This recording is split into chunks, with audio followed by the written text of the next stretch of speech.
Well, welcome in everybody this evening. It is your pal, Jazzy Jeff. Welcome into this edition of Let's Talk Oconee SC Thursday night edition.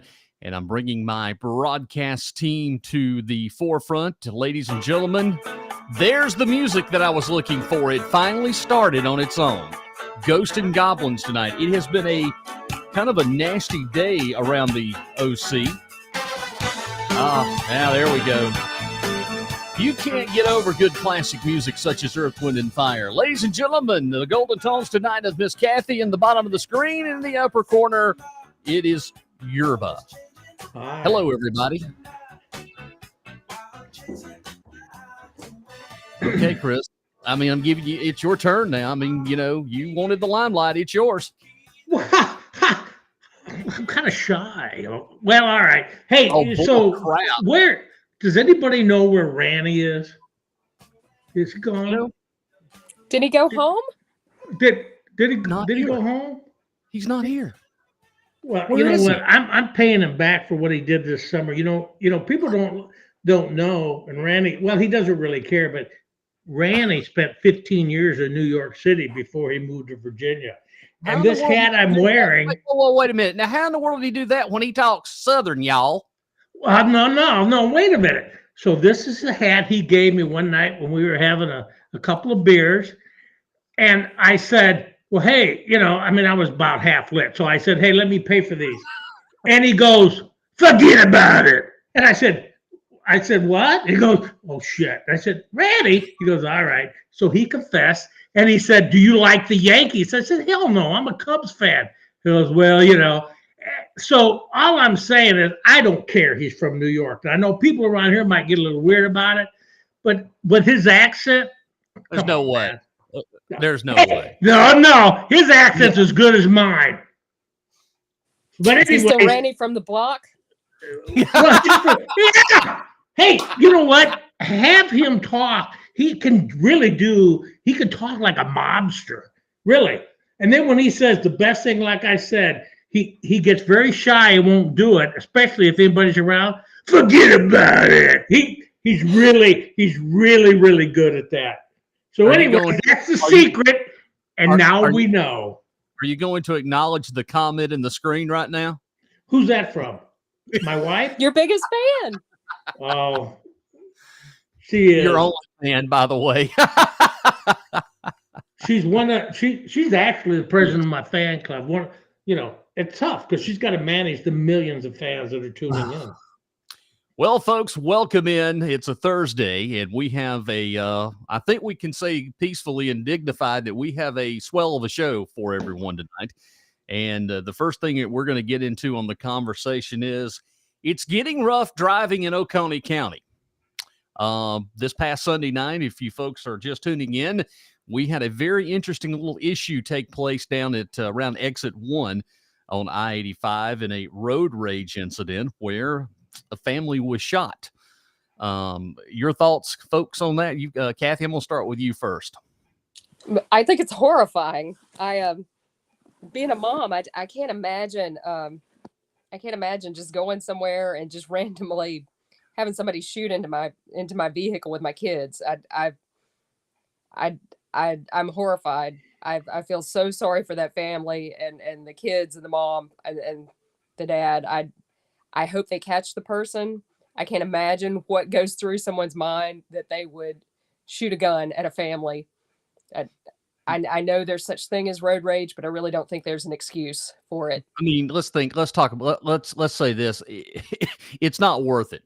There's no rhyme or reason why if you get so mad and you're behind the wheel, I think it's your turn to go ahead and just pull off, stop what you're doing, Just take a breath. Stop. I mean, yeah. Stop. I mean, that's going way too far. And the sad thing of it is the chances of finding the person that did this is going to take a miracle. There's so much can happen between exit 1 into Georgia. I know that the state Georgia patrol was actively searching I-85 that evening up and down. We do know that they are assuming it was like a BMW, I believe was the vehicle, Right. black or blue in color. But that's just it didn't happen over in Greenville too Saturday. Yeah, the woman was 76. She was killed. Yeah. I tell I you think she what, was on her way to her birthday party. right. But here's the thing I never really thought of, because it does irritate me when people tailgate me, and you can see how aggressive they get, because I try to stay within the speed limit. I mean, I'm not really going anywhere. I'm just kind of hanging out. But the thing what Crenshaw said that was very good that I never thought about, people are jerks, okay? But what he said is you don't know that somebody may be on meth or whatever, and then at that point, all bets are off. They get mad or whatever, they're just going to come by and shoot you. And that's Well, how. and you think about it, if you get mad, if they're tailgating you and you do something like flip them off or something, Yeah. just like you said, you don't know what they're on or how long they've been up or Exactly. whatever else. And then you irritate that person and you set them off. So Exactly. Well, it's sad enough to even have to read about or talk about that on a program tonight. There's just no rhyme or reason for it. It just seems like it's happening more and more. These road rage events that are happening, particularly on the interstate. I mean, they happen here. I've been involved where, I've seen people cut off each other and they race each other up down 28. I've seen this before. And the problem is you're putting yourself in danger. You're putting someone else in danger with these road rage incidents, especially with to just point blank pull a gun on the interstate and shoot somebody. I mean, my God, you have to be the lowest of the low to even do that. Now, I do know that she was still recovering. They did surgery over at Greenville Memorial, and they have set up a GoFundMe for the family. And if I can find it real quick, I'll dig it up and I'll post it online so folks can see it. But they had already raised something like $20 something thousand, I think, off this GoFundMe. And I think, it's a great thing to help this family. But the chances of them finding who did this, let's face it, it's going to be slim to none, and none went out of town. Well, maybe somebody will turn them in, or this maybe they just happened feel bad and turn themselves in. This happened to me on 188 a couple of years ago. I was coming out, and this guy was a good maybe 75 yards out away. I pulled out, started driving on 188 down towards the bridge on Ebenezer, and all of a sudden, this guy was all over my back. So I started speeding up, a little bit over the speed limit. Well, the next thing you know, he comes flying around me in a no passing zone and went ahead of me about 50 yards and stopped. He actually stopped and got out of his car. I stopped my truck. And he started walking at me, and I just backed up and turned around and called the cops. But the thing that's stupid about that is this guy then these people that do that, they don't know who's got a gun. I mean, if somebody's going to come up and do something like that where they can box me in, hell, I'm going to pull my gun.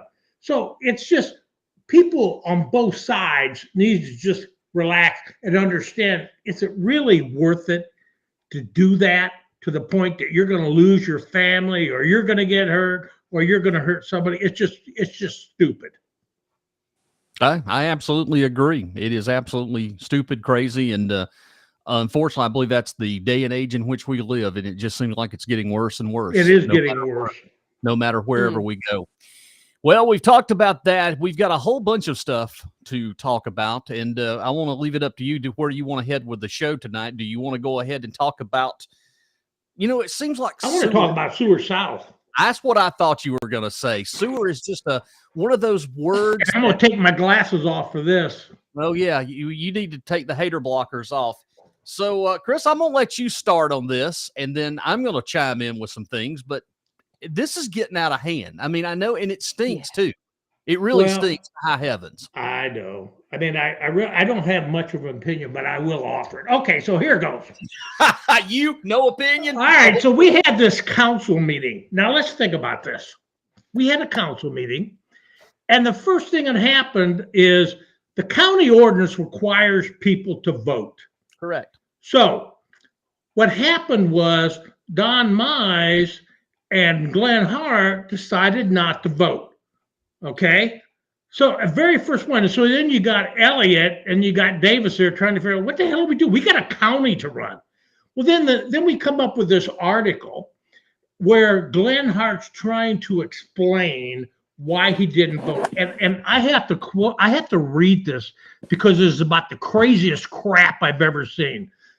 if we had elected someone Tuesday night, they'd have been there for a year, and then Mr. Durham would not have had a voice in it. Hart said Wednesday. I think we continue the way we are until Mr. Durham comes back on the 5 of us elected chairman. Okay, let me ask you a question.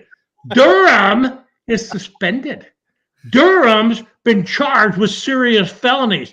Durham has no right to this. Okay, guys? So that tells me 2 things. First of all, these guys are not acting in the best interest of the county. He's the one that's running them. This guy's a kid. Shit, he's younger than my son, and he's running the damn county. Somebody that sits there in front of the county and says he's worried most about socialists and Democrats and communists around here. Okay, now, here's the other thing. I'm sorry, guys, but I got to say it. So here he's got Glenn. Now, he knows what it is. Glenn's got a business, okay? So he said, I haven't seen any of that CPA technology. What technology? That's BS. What are you talking about? Used on the wasteful spending in the budget. Mr. Durham has a master's degree in business as well. Yeah, okay, I do too, but you know what? That doesn't mean I understand finance as good as a CPA. And I think he should have a little consideration on budget. He knows what's going on. And here's the best part. Okay, everybody has to relax. Get ready. Hold on to your seat. Hart once again said he was a conservative. And I'd like to know why we went from 49 million in 2019 up to 62 million in spending now. Okay, so Glenn, where the hell have you been? You got a damn budget of 62 million bucks. You have Amanda Brock. You sit there and you can say, Amanda, tell me what's going on incrementally year over year. Where do I focus?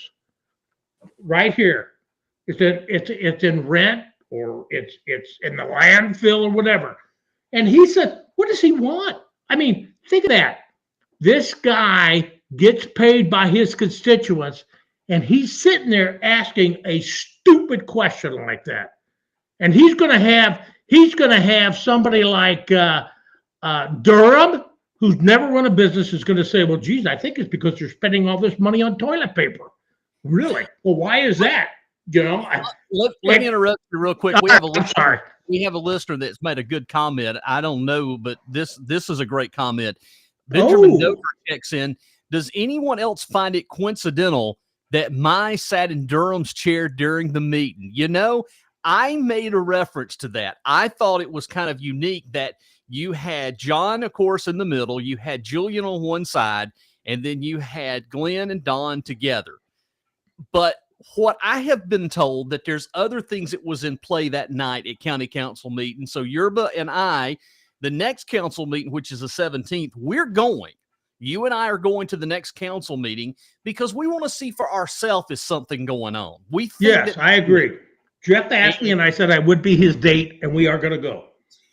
Be careful how you say that. Don't let things get out, because we could become the subject talk of that Dirt Digger show that's coming up tomorrow at 7 or whatever. Don't forget. That's right. Oh, yeah, Lord have mercy. Don't forget, that's going to be the greatest show ever in Oconee County radio and video podcast history. Okay, so here's the thing, seriously, to the people listening. Think about this, guys. In a county, any county across this country, and I've lived in a lot of them, the most powerful positions in the county are councilmen. They run the county. They don't get paid much, but they run the county. And what can happen is you have things like this where people are weak, and you have somebody's agenda that's behind the scenes. And I'm sorry, Matthew, you know what? You're innocent until proven guilty, but you have no right other than as a private citizen. And these guys should have enough strength of character to be able to say, guys, I'm my own man. Right now, it looks like we got people that are basically getting paid, making incredibly large decisions for the county that we're going to talk about. And they're only parroting what somebody says in the background, somebody that hasn't even gone to court yet. So, well, you're right, Chris. Is that right? You're exactly right. But we're also here's the big thing. and I've said this on this show over and over, you have someone that was arrested and has been charged with a crime. Then you had an executive order that was issued by the governor of South Carolina suspending this councilman. But yet, throughout all of this councilman has continued to function as a county councilman, hence the newsletter that's come out monthly. My understanding, there's been meetings he's attended with Glenn Hart outside the county, aka he went and met with Anderson County officials over the sewer, over all of what's going on down Highway 11 on exit 1. So and the administrator. And there's a big issue here. And I think it's going to take the legislative delegation and it's going to take the state to figure out something. There needs to be something if you've been charged with a crime. Now, private businesses does it all the time. They don't ask any questions. You're gone. I mean, particularly even in there was a football coach that was just fired for conduct. He was arrested and charged with a felony. They fired him. There's got to be some sort of these politicians that are getting arrested, they still think that, oh, well, we can still serve. You know, Marion County had a county councilman back in November that was suspended. There comes a point, though, that once these charges are taken care of, if he's found guilty or if he's innocent, wherever it goes, then come back, run again, but it's hampering the county business. This is holding Oconee County back. I agree. Jeff, let me just say, I agree 100%, okay? But let's talk about something for a second. These two guys, Don and Glenn, represent the county, okay? Now, they have a responsibility to what? Between the two of them, 40,000 citizens, whatever? 15 and 15. You're looking at about 15,000 per district. Okay, so about 30,000. Mm-hmm. So they are leaders. Now, I understand they're friends with Matthew. That's fine. Stay by your friend. But when they start this kind of stuff, it makes me wonder where their values are. Do they not understand how serious these crimes are for a family? I mean, this is bad. What kind of example are you setting for children and everybody else? Is this really how you want to represent your people, where you want to make a mockery of the law and also make a mockery of charges like this? Keep this at arm's length. The only thing I'm saying is, guys, keep it at arm's length and do your damn job. You've got voted in. And if you can't do your job, then you need to resign or people need to remove you from office. Well, they've made him and his plight more important than the 30,000 people that they're supposed to be representing. That's great. That's what you say. Absolutely. Think of that. One person is more important than the 30,000 people that they're supposed to be representing and making decisions for. And you can't, all it reminded me of, you've seen Forrest Gump. You know, when he gets on the bus and he's trying to find a seat and they're sitting there, everybody goes, "This seat's taken. This seat's taken." It's the childish thing that it reminded me of. They're trying to hold his seat and put everything on hold for him until he gets back. And you can't do that. You cannot paralyze an entire county and every bit of business until he straightens his legal problems out. We can't function that way. I'm sorry that he's having legal trouble, but we can't just paralyze everyone else because he has a problem. Something has to stop. Whether they need to get in touch with the governor and ask whether there needs to be an interim or whether there has to be another solution, but they have to continue with their jobs. Did you see the comment up here? They believe he's not guilty. Oh, I agree. Oh, absolutely. Okay, so let me respond to that. They have to continue with their jobs. Exactly.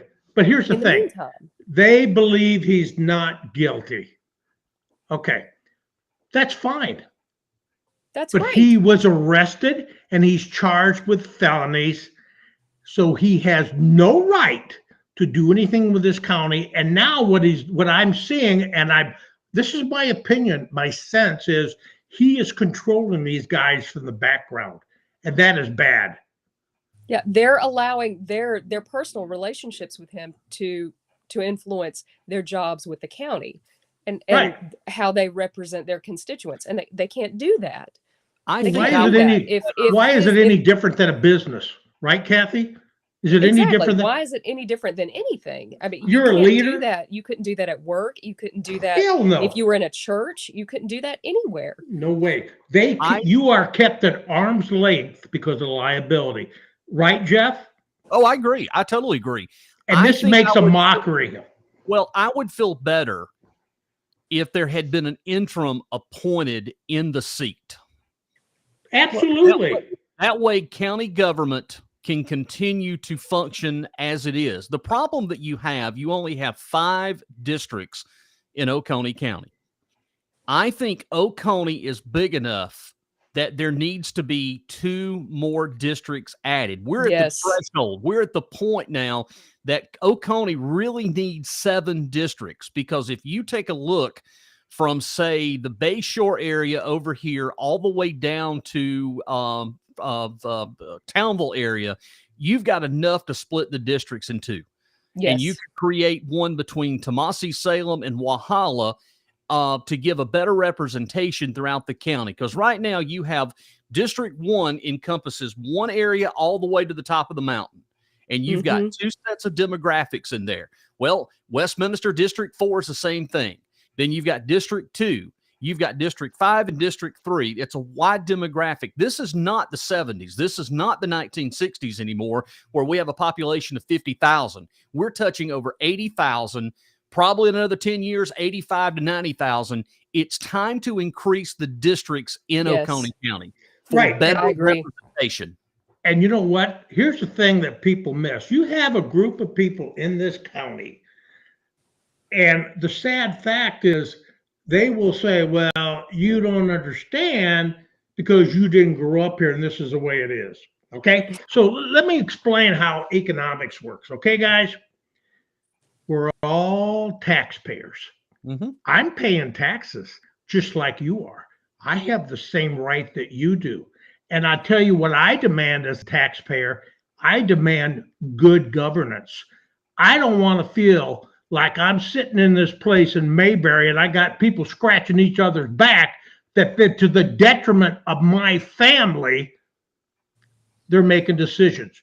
You either stand up and make the right decision with the right ethics and the right integrity, or you get out of the damn job. Because you got a lot of people coming in. We're living here and we like people. And I've got a lot of friends in this county that grew up here. But at the end of the day, I care about one thing: fairness and integrity. That's it. That's all I ask. I'm tired of the situation where we're always putting a political side on it. This is county government, Yeah. and these are people. There should not be a political Republican, Democrat, conservative, liberal. There should not be a spin on county government. The county I agree. government should make policies that are in the best interest of the people, for the people, and by the people. I Absolutely. can't even know their Not in a politics. situation where one tries to rule it as they want to, or they're going to do it this way. That doesn't work. And Well, it's you know, proven throughout the country. Hold on, Chris. It's all proven right. throughout the country that this doesn't work. These are making policies for people to keep us safe, to keep taxes low, to keep infrastructure, and to make sure that we're moving in a proper direction than we're supposed to be, where we're supposed to be. We've got so many issues right now that has been going on for 20, 30 years back that we've never addressed. We've just kicked the beer can down the road, and it seems like here we go again. We're going to kick the beer can again down the road. We got a problem with sewer that we don't have anybody coming in down there, but yet we want to spend all of this money to put a pipe down there so certain people can benefit off of it. Now, you tell me what's wrong with this. What is wrong here? But we've got this one person that people think is the savior, and that's Matt Durham. No, Matt a small, Durham's the savior. Wait a minute, he's not the savior of Oconee County. yeah, He's but it's not. a small He's not clique. representing the people of Oconee County. It's a very small little 2,000 plus clique that is Exactly. hell bent on destroying every damn thing coming and going. That's all they want to do is take this right here and keep stirring the crap. They want to stir the shit all the time. It's every time you turn around, it's not about the damn people. And not only that, so mad. It's not about the people anymore. Well, you know, the thing about it is, and this core group of people, what they like to do is they like to intimidate and bully. That's exactly what it is. And people forget we're grown-ass people. We got the cops. We got everybody else. You know what?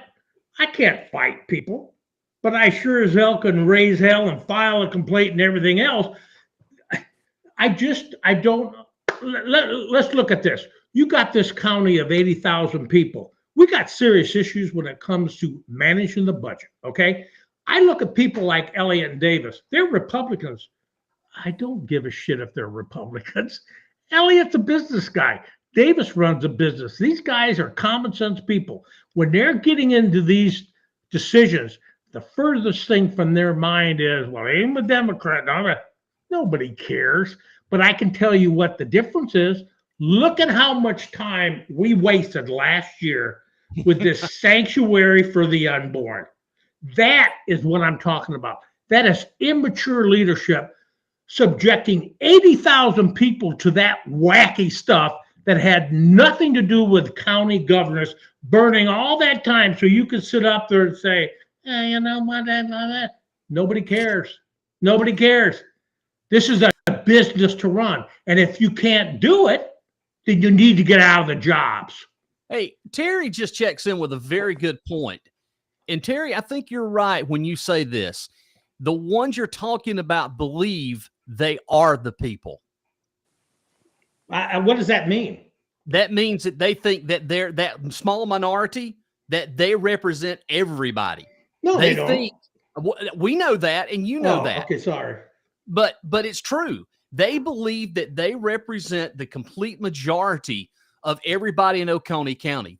So they think, oh, you better stand up there and come to the council meeting. You better come up there and start fighting because here we go. They're going to take away your property. They're going to take away this. They're going to take away that. One thing they do, they're really good at is misrepresenting things. We saw that with the zoning, the buffering with the lighting, because what they did was they got everyone out and got them stirred up about property rights. They're going to take away your property rights. They're going to take away that buffering and zoning was for industries and for businesses so that they weren't blinding people with their lights. That's what that was for.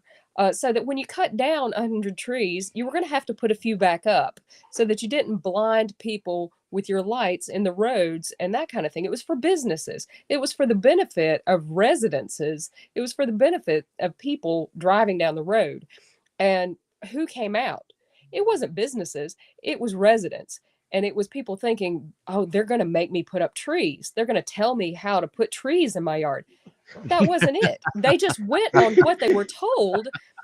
They said, they gave me a call and they told me I'm going to have to plant trees and I'm not going to be able to have lights. And now I'm mad, you know? So they called up, you know, their people and that's who comes out. And if we could do as an effective job of getting common folks that are the majority out to these council meetings to see what is going on, as they do of getting people stirred up with misinformation, then we'd be gangbusters. Because, I mean, that's what they do. They misinform and they get people stirred up. And people don't want to fight. That's where it all comes from, and that's what it all stems from. You know, you look at this, and Cathy and Jeff, this is something I'm being very truthful about this. You've got these people, and Terry says they're talking about, they believe they are the people. Okay. I've lived a lot of different places and I've worked with a lot of different people, and we all have disagreements, but we're always going one direction to do the best thing. Okay. So it looks like we're losing the stream. Can you hear me, Jeff? Yeah, I've got you. You're fine. Okay. Go ahead. I can hear you. So I've seen these people operate.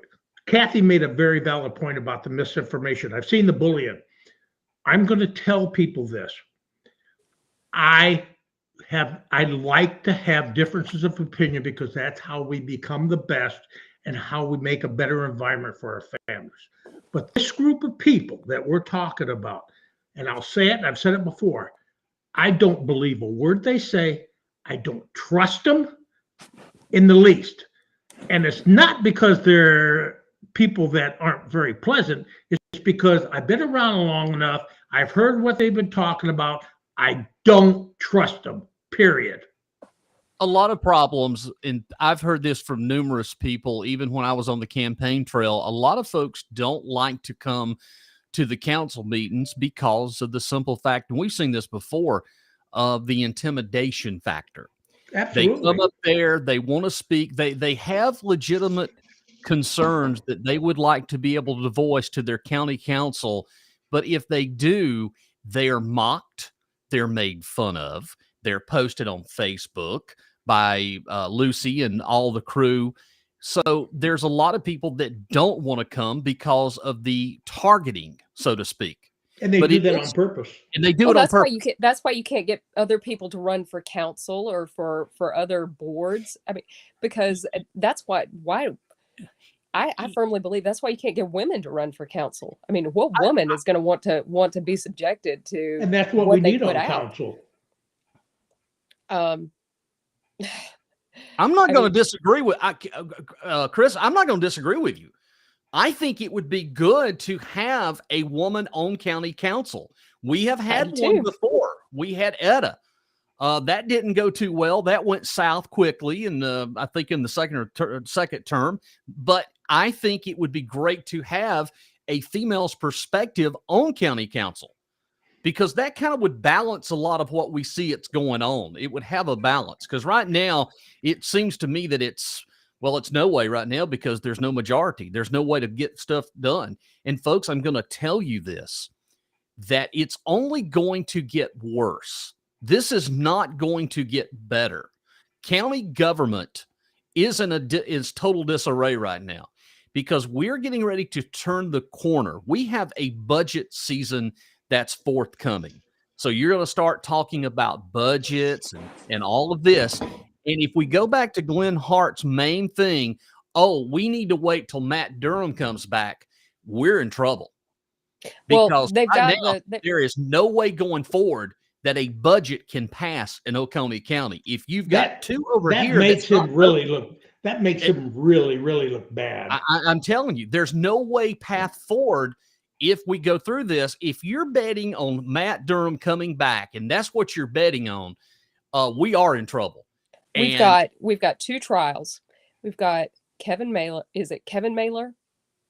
The trial before the scheduled for Matt Durham's trial was in April, and there's a trial before that. So we don't know how long that's going to go. This thing could wind up going into May. Well, now there is a homicide by child abuse, which very likely will be more important than his trial. I'm just telling you, as it we're should. in trouble. Yeah. So it might not go in April. This is why I made the statement earlier in future reference. This is something that definitely needs to be looked at by our legislative delegation. Incidentally, we couldn't make it tonight. They are meeting. They had a legislative delegation meeting tonight in Westminster. And these are some of the things I would like to talk to Senator Alexander and Bill Sanford and Bill Whitmire about. Going forward, we need to have it where if we have an elected official, particularly with county council, that is suspended because of a criminal charge, the governor needs to appoint an interim so that business can continue to be conducted through the county government. We did it before. We did it before years ago when we had the supervisor issue. When Ann Hughes was arrested and charged, they suspended her. They appointed Harry Hamilton. Harry Hamilton was the interim county supervisor so that government can continue to function in Oconee County. If we had that interim right now, we wouldn't have this situation. It makes sense to have a backup plan. Have a backup plan. You don't know what's going to happen tomorrow. I hope this doesn't happen, but what if something happened to Glenn Hart or Julian Davis or any one of them? You got to have a special election. Then the county government goes to 3. Then you really have an issue. 3. What if somebody just had a serious health issue? That's my point. Exactly. I mean, just anything, or a family issue. I mean, there needs to be a plan B. That's why businesses have succession plans. The government has succession plans. The other thing is this: is when you look at Mr. Durham, okay, I hate he's suspended. You know what you need to do, Matthew, is you need to tend to your own private business and keep it out of the county. Okay? Let these guys make decisions, have somebody replace you. And if you're found not guilty, fine. Come back and let people decide what they're going to do. But this thing that's going on now, I mean, I'm really saying this for everybody else because he's sitting there thinking, yeah, right, buddy. I know these guys. I know them. They don't care. They have exactly what they want. And what Mize and Hart are doing is playing right into them. And right now, unless they snap out of this, Hart and Mize, they are hurting the county right now. Not voting. Yep. They're supposed to vote. They decided not to vote. Think about how that makes us look as a county. We have too much money coming into this county with new residents. We have taxes. We got things we got to pay. We're screwing around with this. We can't even, and people want to spend this money. Now we're going to move on to the Sewer South, but they want to spend this kind of money on Sewer South. We can't even get people to spend a few bucks to understand if we have infrastructure issues. And look what happened in Lawrence County last week. Well, these residents are fed up. Look, we all know. Do you think they even polled their constituents to see if they wanted to vote, or do you think they just made willy-nilly that decision for them? Because, you know, did they ask any of the 15,000 people they represent, do you want us to go in there and take a vote, or do you want us to hold a place for Matt Durham and wait until he gets back? Well, Cathy, I want to answer this one question because Terry Ryerson keeps saying that he hasn't heard his district complain. Terry, so we have. Let me answer that question. Okay, Terry, so here's the deal. People do complain. I've heard people talk about it in Walhalla, but that doesn't matter because what happens is you will paralyze an entire county. Okay? It's not just District 2. An entire county is now paralyzed. And as Jeff has said, we're getting ready to go into budget. We have huge decisions to make. And what you've done is successfully, by planning, have paralyzed our county now. And you got Elliott and Davis trying their best just to keep the damn thing running, and we're not. And I am an irate citizen. This is wrong. I wish to hell they'd get out of the way and let us run the damn county. There's another thing that's potentially could happen. We may see this on the 17th of January in the next county council meeting. The next thing that we potentially could see is trying to stack the deck for people that let's just say, for example, that I was on council and I had a representative to District 3 that I wanted to nominate for Planning Commission. Okay, everybody follow me so far. There is some potential that a nominee may be blocked because the other two doesn't want this person to be on the Planning Commission. They want their own person to be on the Planning Commission. Does that make sense? No. That potentially is coming. We're going to see that. I think that's about to happen. Well, sure, they want to stack the whole Planning Commission with who they want. And then you know what's going to, and you know why? Because then you don't have proper planning, you don't have any standards, or any of that crap. And what happens when people do that? They can do whatever the hell they want. And then who ends up paying? Who ends up paying for those mistakes when that shit hits the taxpayers? Yeah, there you go. You're going to pay for all of ours, so we don't have to worry anything. Oh yeah, we're all going to pay for this little sideshow. By the way, Benjamin checks back in. Durham has two hands, and he's using them to pull the strings of his two puppets. These guys. You know, as people have told me, and I promise I'll shut up after I say a couple things. They're grown-ass men. They're adults. For God's sake, they're almost retired. And they got people that do wacky stuff. Well, we got to worry about the socialists and the Democrats and the communists in government business. That's stupid. But can we move on to the Sewer South and people not recusing themselves and the concern and the optics of financial gain? I'm glad that you brought that up because that's been a big stickler for the last couple, actually since last week. So a hypothetical for folks watching and listening right now. and we're going to present an opinion, and you make your own mind up however you feel about this. But here we go. So let's say that, for the last 20 years, the county's been trying to get sewer down to exit 1 for the, the Welcome Center. So let's just say you start digging in, and all of a sudden you realize that an elected official owns property on Highway 11, right close to, where the sewer's coming. So my question is, do you think that that council member should have reported that the potential for, I don't know, economic gain or something that, he might see or might not see? Because that's a fact. Yes. That's a fact. But we can tell you this, as of this afternoon, there has been no filing that he had an economic interest in anything down in that particular area, because we did check on that. So that's a very interesting question that I want to pose to you too. How do you feel about that? I think it's wrong. Who are you asking, me or Cathy? I'm asking both of you. I think Cathy, ethically he should have said something. And Rannie Bond now says, "Come on now." Well, you had your opportunity. So is it my turn? Yeah. Okay, so let me tell you. In a regular county, you would be required to disclose it. And when I see somebody that has a financial interest in how they vote, this is why when you look at this, you know what these guys make on county? About $8,500 a year. I think no, 8,000. How much? 8,000. Okay, they make 8,000. Okay, so they had 500 more. So now they make $8,000. It's like, why in the hell put up with all this? Well, let me tell you something. You have a lot of good people in county positions. You have some people, and before somebody says, I'm going to call my lawyer, I'm not saying here. I'm saying across the country, people that aren't good about it. And they're going to say, what the hell, $8,000? I'll put up with this crap because I'm going to make $300,000 on the back end. Okay? That is right. And that's true, Jeff.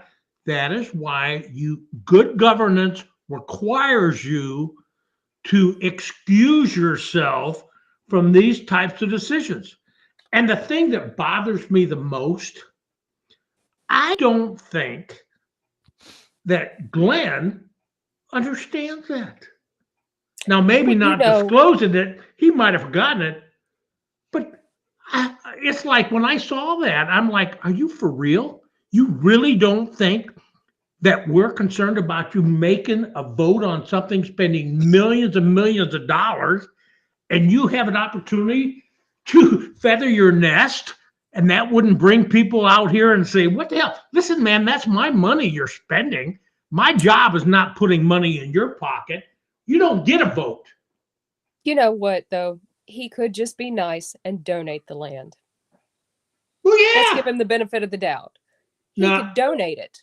He could donate it to the cause. There's other people too along that stretch that stands to gain financially. Then let them lobby their own councilman. But they're not. Maybe they could donate their land. Exactly. They're not elected officials either. Nope. You let the decision stand on its own with no special interest in it. Because right now, everything he's going to do on Sewer South, it's funny how nobody wanted to spend any money when we're talking about simple thing around infrastructure and doing the right things to protect taxpayers. But do you notice as soon as Sewer South comes up, you got everybody and his brother. You got Penelope out there trying to shame people about, this jobs. We're going to have jobs for people so they don't have to drive 3 miles to the next county. Hey, sorry, dude. That doesn't cut it. That's not the way business works. And you sure as hell don't have somebody that has a vested interest that's going to vote for his own interest. That is just wrong. But Chris, here's the thing, too. We have a piece of property right now that's been in Oconee County possession for 20-something years. It was originally called the Golden Corners Commerce Park. Well, guess what's on the Golden Corners Commerce Park? Sewer. We have sewer already there. But we've been on that piece of property for years and years and years, and nothing has ever happened.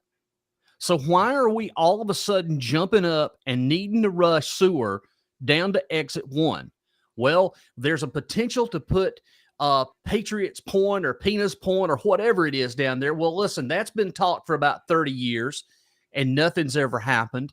I don't know of any businesses that are coming down there right now because a lot of that property on I-85 in that particular area is bordered by Army Corps of Engineers property. So if we spend all this money, what is the return on the investment? What is Oconee County going to get in return? Are we going to have people knocking down the doors to come build a manufacturing plant down there? Well, no. Well, wait a minute. Wait a minute. Why. You know what? Here's the thing, Jeff. You've got this Commerce Park. Okay. If that's not filling up, then that tells you what's happening going up to 85. There's nothing. It's not there. But it's not there. We should probably spend that money because with the due diligence that was done, with the companies lining up, the due diligence said, let's spend $25 million. It takes us 20 years to make it up because we got all these companies lined up, right? So where is that due diligence? Oh, wait a minute. There's no due diligence. Let's just spend $20 million just to spend it. And guys, you know what? You might not like the way I tell you, but I'm going to tell you right now. Who do you think pays for that? You talk about grants. Grants are tax dollars. We know that. You are going to foot this bill. You are going to foot this bill. These guys talk about conservative. He talks about conservative. They don't even know what the hell it is. This isn't conservative. This is just common sense business, period. Am I wrong, Jeff? The grant's gone. Not yet, but it's getting close. There was a timetable on the grant that they have to use it within a certain amount of time, and if they don't, then the grant was gone. I believe that to be the case. That they had a certain amount of time. So I don't. The time is ticking. The clock is ticking. But again, I think we still have a little bit of time. I just would like someone to tell me and point me in the direction that we're going to stand an economic gain by running it down there, because I've heard this all before.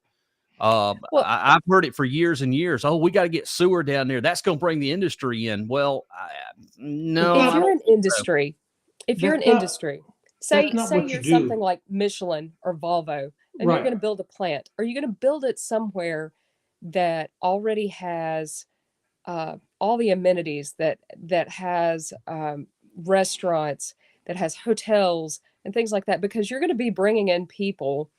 And you know what they're going to do, Kathy?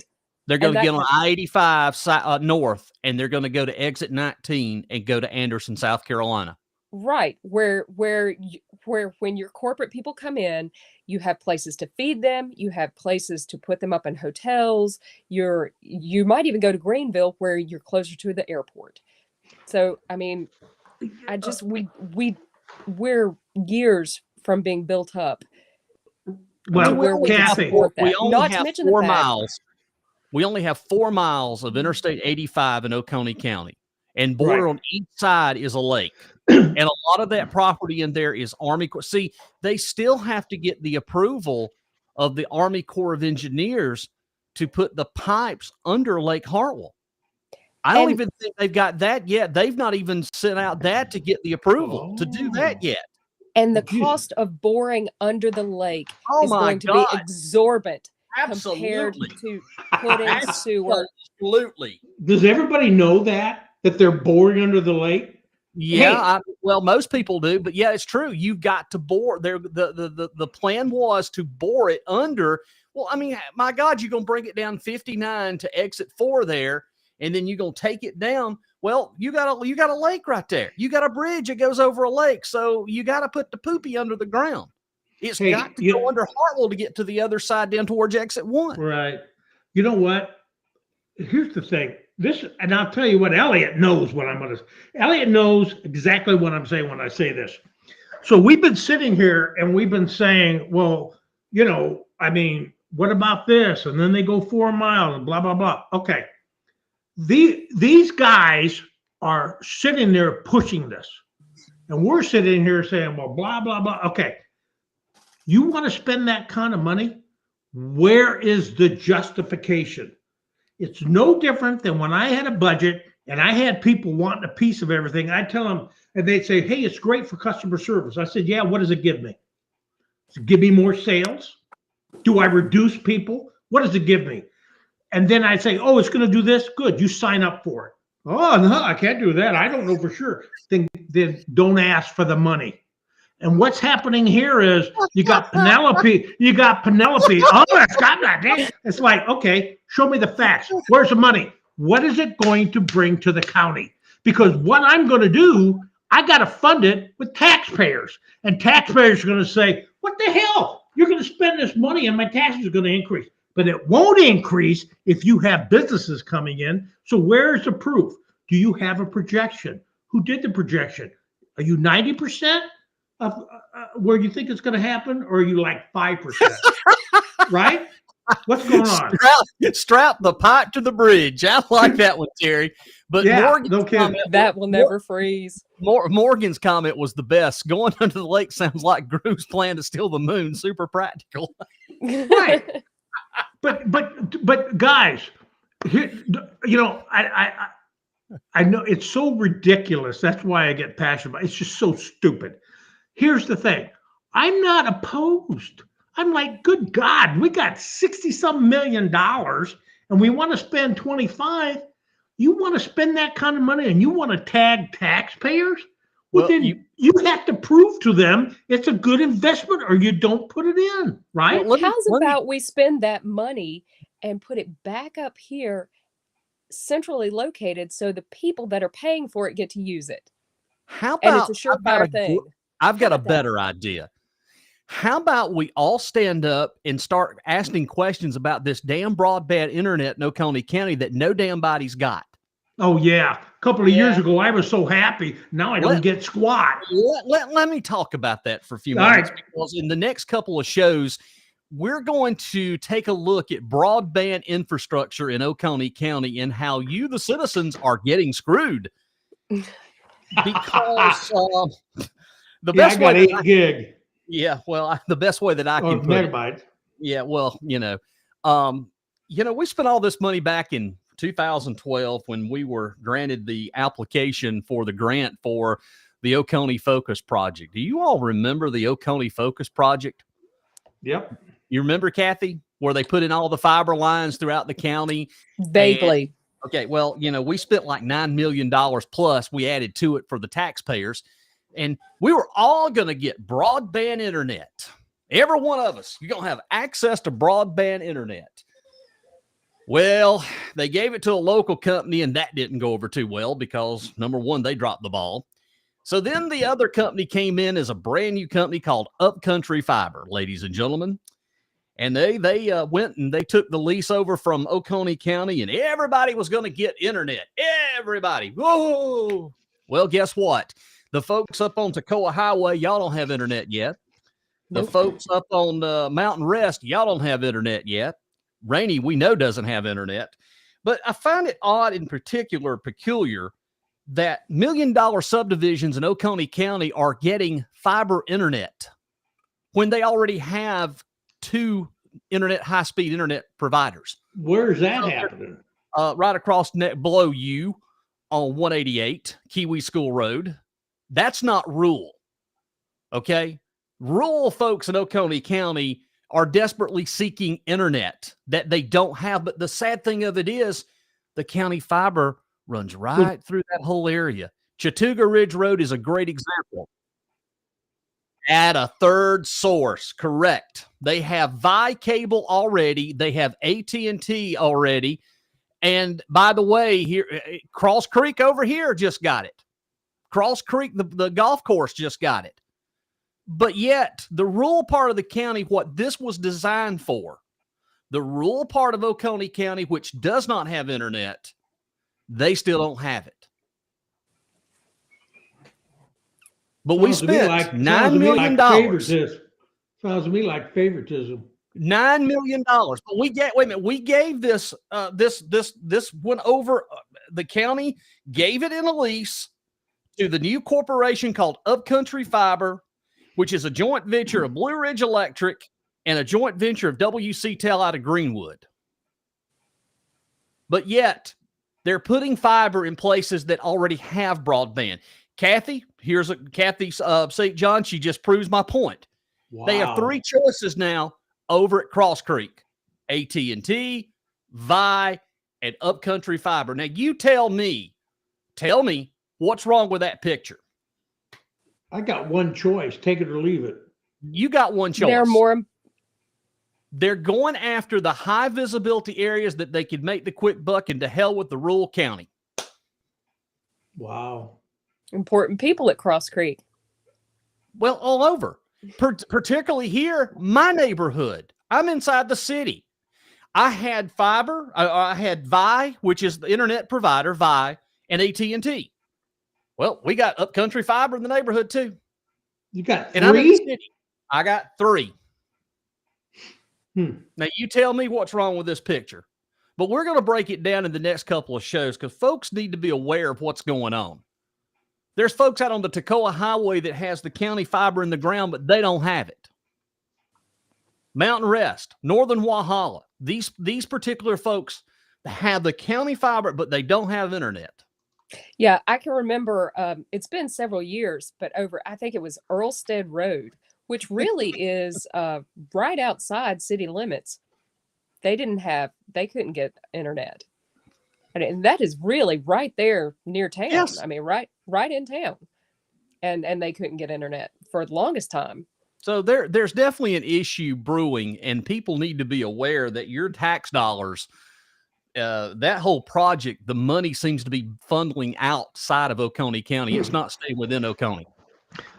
You know, what I really feel bad about is we like people to come to our show so that when it's over, they feel better about what they hear. And I sometimes feel like when they leave the show, they barf. I mean, Chris, these are true things that are happening in Oconee that people really need to be aware of. I mean, we just need to get involved. They need to get involved. If you don't want to get involved, but get involved here. And tonight, thank you to all the folks who have commented. We've had a lot of folks joined in tonight. This is how you get involved. Let's have these honest discussions. And if you agree with us, great. If you don't, let us know why you don't agree with us. That's the premise of what we're trying to do here with Let's Talk Oconee. Everybody's view is open.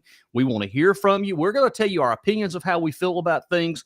But I'm telling you, I would be very concerned going forth with anything that's happening in Oconee County.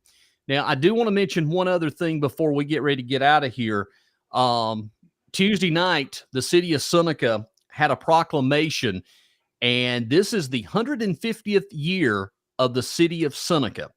1873 to 2023 is 150 years, and they've got some exciting things planned for 2023 in honor of 150 years of Seneca. And I had the opportunity to go back a little bit in history to take a look at some of the things from 1973, the 100 year, the centennial. And it is amazing where we've come in just 50 years. To go back and take a look at how city looked in 1973, the population, what was here, some of the businesses.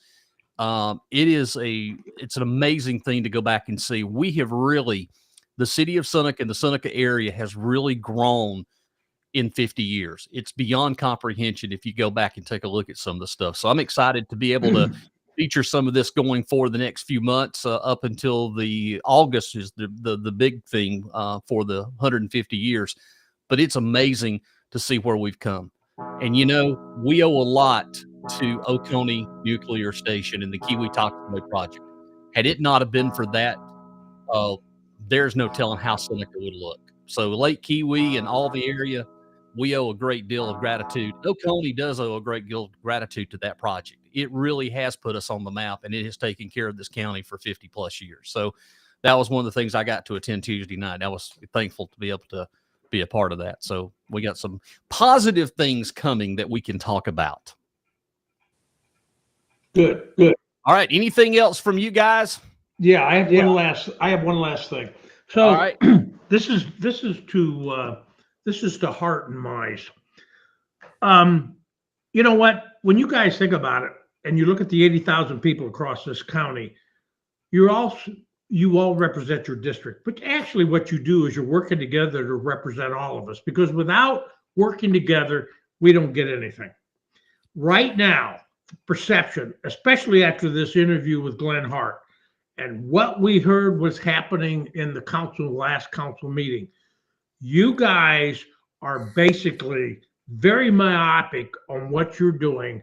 And the feeling we're getting is that you don't care about what we think. You only care about one person, what one person thinks. One person that really should be tending to his own issues. And I'm not finding fault with him. That's his own personal business. But he should not be dealing in county government. So when you do what you like this is really, really bad for the business. And you don't like to hear it, and I'm going to say it. You get a lot of people that move into this county from other places. We pay taxes. We're equals. We have friends that are longtime Oconeans. But we do know that this looks bad, and we do know it's bad. And when you guys, or when somebody like Glenn is sitting there and he owns property and they're pushing something that I don't believe there's even been due diligence for it, it makes it look like we're getting hosed. And that's being nice about it. That's it. I agree. Well, if you love your family as much as Matt has said he does, then you stop and you take care of your family and you do what you have to do for your family. And it doesn't appear that that's the case. I would respect him a lot more if he made the initiative to say, okay, I want to take care of this problem. I'm going to take care of my family. I love my family, and I want to fix all these issues. That's how you address this. You go into it and you fix the issues with your family.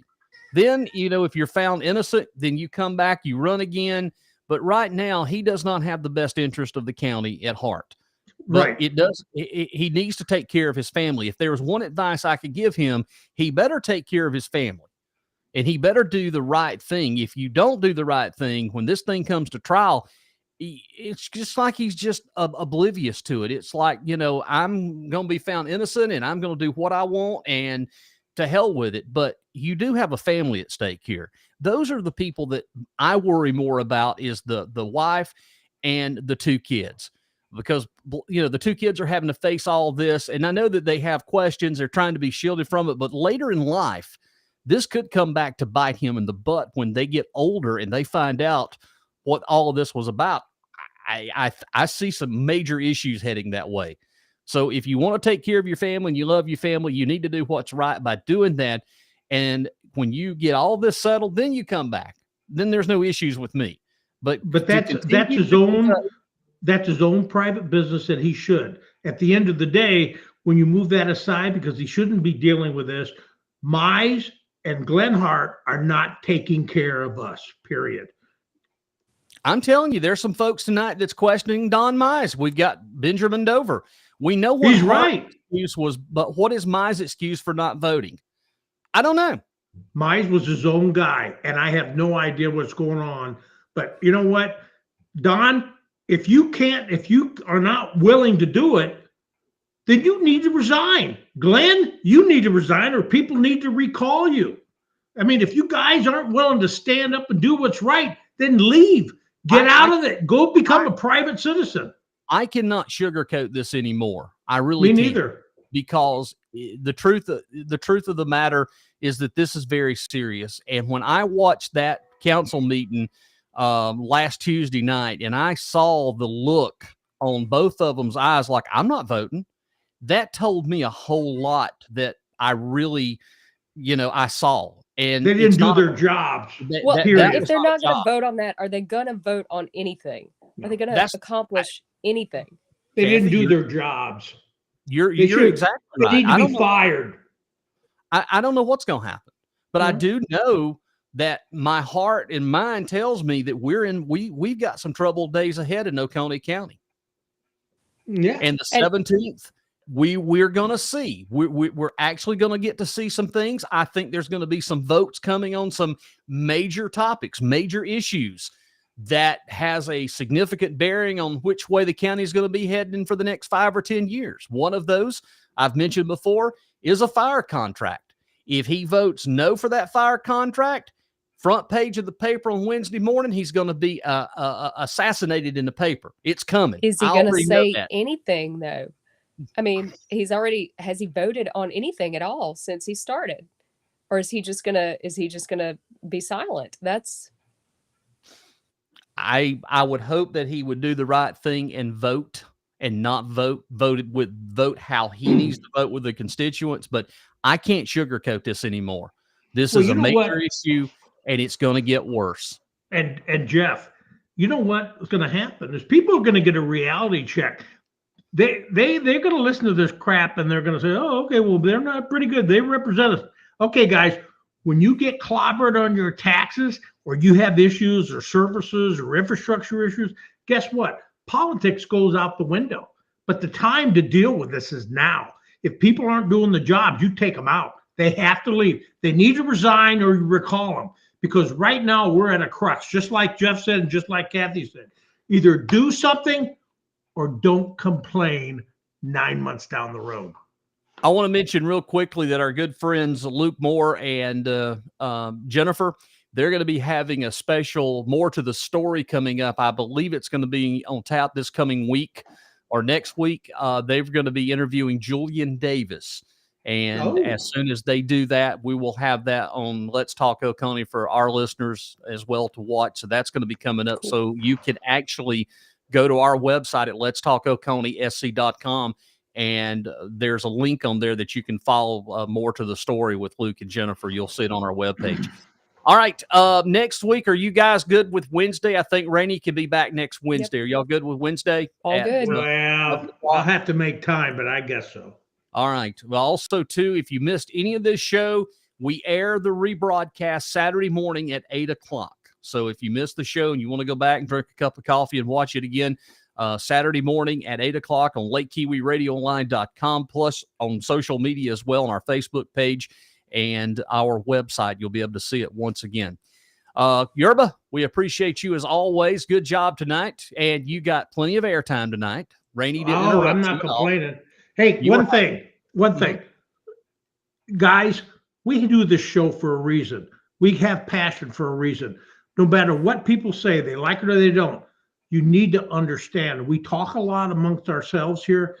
We really, really care. I do not want you getting screwed by anybody, okay? It's very important. You have your families to worry about. We all feel like that, and I'm going to have to shut up because I know Jeff's going to cut me off. No, I was just enjoying listening to you. It was a pleasant experience to hear you, not tonight. Cathy, your final thoughts. I agree. Everybody needs to start paying attention and get involved because ultimately what happens with this sewer and what's going on with council is going to affect us. It's going to affect everybody. And if people don't start paying attention and letting their voices be heard, we're gonna face some real trouble. And like Chris said, it's very likely going to hit our pocketbooks, and that's when people start taking notice. Unfortunately, just remember, Oconee County and county government, to me, it's not about the politics, but it's about making good, sound policies for the community and for the people in which we live in it. And we work and we play, and we love it here. That's why people moved here. They love the quality of life. It's home. And Chris, it's your home. You've moved here. You've been here how long now, Chris? How long have you been in Oconee? We moved here in 2007. 2007. So you've been here. You're vested in the community. You take an active participant interest in what happens here at Oconee. And we love this. We love the community. We love the people. And we only want to see good moving forward in Oconee County. We don't want to go back to like it used to be years ago. I remember those days when you would have fights at county council meeting and they would sling notebooks across the tables and pound their fist. And just remember, I grew up in the era that Norman Crane was county supervisor, and by God, it was Norman's way or no way. So I remember all of the old days of how it used to be where, he runs the county with an iron fist. But we've made progress, and we've got to continue making progress. Well, it's technology now. You got Facebook and text. That's what. Well, you got to have broadband infrastructure too, which we don't have in Oconee County. That's my Woodruff Road word now. Broadband infrastructure. Hey, I forgot Woodruff Road. I'm off that. we're gonna eat whatever happens. I agree with you. All right. Well, I've enjoyed it tonight and look forward to seeing you Wednesday, 7 o'clock. If you missed the show, you can check it out again Saturday morning at what time? Saturday morning at 8 a.m. So, Cathy and Chris, you all have a good night. Thanks for listening and watching right here. Thank you. OconeeSC.com. We will see you